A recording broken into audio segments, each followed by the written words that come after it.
Hello guys, ladies and gentlemen, welcome to our channel English in Wolof TV. We are so happy to share with you the new grammar lesson. It's about a personal pronoun. We will see in this lesson the personal pronoun subject and the personal pronoun object. So guys, please follow this video until the end and you will understand once for all.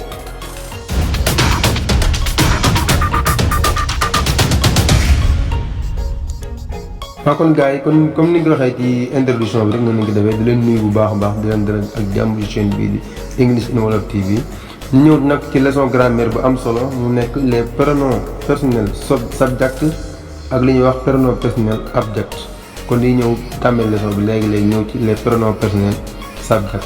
kon pronom personnel yi subject yi bi ci jiite rek moom mooy I moom mooy man. Example, I go to market. Bu topp mooy you moom mooy yow. Example, you are a student. yow ab élève nga. bi topp rek moom mooy he mooy moom bu dee góor la. Exemple bi ñu ci joxe ci he mooy he has a new bag. He has a new bag moom mooy am na ab sac bu bees. bi topp rek moom mooy she bu dee jigéen lañuy wax te xam ne nekk fii te maanaam moom jigéen.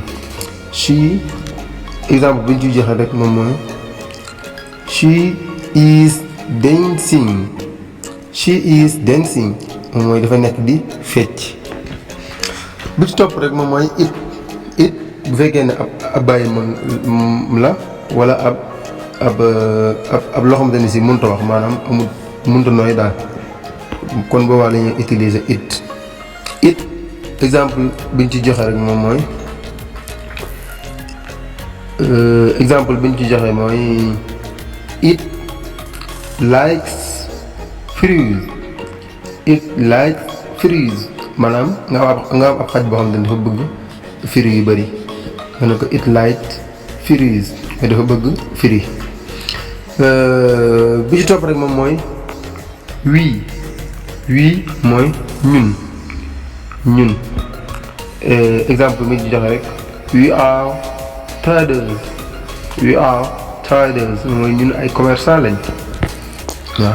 exemple bi topp rek moom moo nekkoon you bii bokkut ak you ba ñu waxoon njëkk na you bii mooy firi yéen exemple bi ñu ci joxe rek moom mooy you were in the car yéen a nekkoon ci oto bi. bi ci topp rek mooy they moom mooy ñoom waaye nag ñu bari. kon exemple bi ñu ci joxe rek mooy they like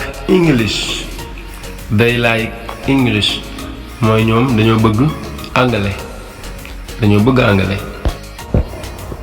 kon chers abonnés li moo nekkoon première partie bi mu concernoon les pronoms personnels sujet maanaam personal pronoun subject mooy pronom personnel yi nga xam ne moom mooy nekk ci kanamu verbe yi.